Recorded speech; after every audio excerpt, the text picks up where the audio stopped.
दिल्ली की एक अदालत ने निजी व्यक्तियों को गोपनीय आधिकारिक दस्तावेज कथित रूप से देने के मामले में गिरफ्तार 3 सरकारी कर्मचारियों सहित 5 लोगों को 19 मार्च तक के लिए सीबीआई हिरासत में भेज दिया।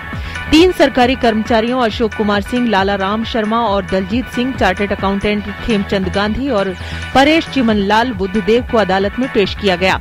सीबीआई ने अदालत से उनसे 2 दिन के लिए हिरासत में पूछताछ की अनुमति मांगी थी। राजस्थान उच्च न्यायालय ने फिल्म अभिनेता सलमान खान के खिलाफ जोधपुर की एक अदालत में उनके खिलाफ आर्म्स एक्ट के तहत हो रही सुनवाई पर रोक लगा दी है। इस मामले में अगली सुनवाई 23 मार्च को होगी। सरकार ने कहा कि किसानों के हित के लिए सभी फसलों को कृषि बीमा के दायरे में लाने का प्रस्ताव विचाराधीन है। लोकसभा में पूरक प्रश्नों के जवाब में कृषि मंत्री श्री राधा मोहन सिंह ने कहा कि जल्द ही नई कृषि नीति की घोषणा की जाएगी। उन्होंने कहा कि सरकार किसानों को अधिकतम लाभ देने और उनके नुकसान की भरपाई के पक्ष में है। एक अन्य पूरक प्रश्न के उत्तर में उन्होंने कहा कि सरकार भूमिहीन किसानों का समूह गठित करने पर विचार कर रही है, जिन्हें खेती के लिए प्रोत्साहन दिया जाएगा और वित्तीय सहायता उपलब्ध कराई जाएगी। केंद्रीय रसायन और उर्वरक मंत्री अनंत कुमार ने कहा कि सरकार देश को यूरिया उत्पादन में आत्मनिर्भर बनाने का हर संभव प्रयास कर रही है। लोकसभा में पूरक प्रश्नों का जवाब देते हुए केंद्रीय मंत्री ने कहा कि देश में 2 crore 20 lakh metric ton urea का उत्पादन होता है, जबकि इसकी मांग 3 करोड़ 10 लाख मीट्रिक टन है।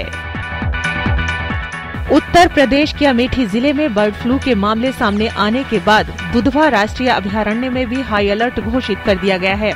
अभयारण्य के क्षेत्रीय उप निदेशक विनोद कृष्ण ने बताया कि दुधवा अभयारण्य या लखीमपुर खीरी जिले में बर्ड फ्लू का कोई मामला सामने नहीं आया है, लेकिन प्रवासी पक्षियों के आगमन की वजह से पूरी सतर्कता बरती जा रही है। दुधवा के कर्मचारियों को बर्ड फ्लू, उसके लक्षणों और प्रभावित पक्षियों की पहचान के बारे में जानकारी देने के लिए कार्यशालाओं का आयोजन किया जा रहा है। राज्य सरकार ने भी अपने एक बयान में बर्ड फ्लू से न घबराने की बात कही है। कश्मीर को देश के अन्य हिस्से से जोड़ने वाला श्रीनगर जम्मू राष्ट्रीय राजमार्ग दूसरे दिन भी कई जगहों पर भूस्खलन के कारण बंद रहा। 300 किलोमीटर लंबे इस मार्ग को कश्मीर और जवाहर सुरंग के दूसरी तरफ बनिहाल में भारी बर्फबारी और राज्य के बाकी हिस्सों में हुई बारिश के कारण सोमवार को यातायात के लिए बंद कर दिया गया था। यातायात के साधन उपलब्ध न हो पाने के कारण राज्य के विभिन्न हिस्सों में लगभग 5000 लोग फंसे हुए हैं। तेज बारिश और ओला पड़ने के कारण फसलों को हुए नुकसान को लेकर सांसदों ने प्रधानमंत्री और वित्त मंत्री से मुलाकात की। इस बात की जानकारी देते हुए संसदीय कार्य राज्य मंत्री राजीव प्रताप रूडी ने बताया कि सांसदों ने किसानों के नुकसान की भरपाई करने की मांग की है। केंद्रीय सूचना और प्रसारण राज्य मंत्री राज्यवर्धन सिंह राठौर ने मुंबई में ऑल इंडिया रेडियो की विविध भारती सेवा के FM मोड का उद्घाटन किया।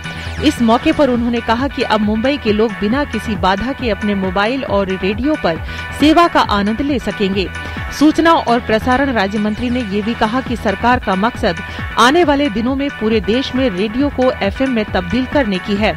उन्होंने कहा कि प्रधानमंत्री नरेंद्र मोदी की वजह से रेडियो की लोकप्रियता लगातार बढ़ रही है।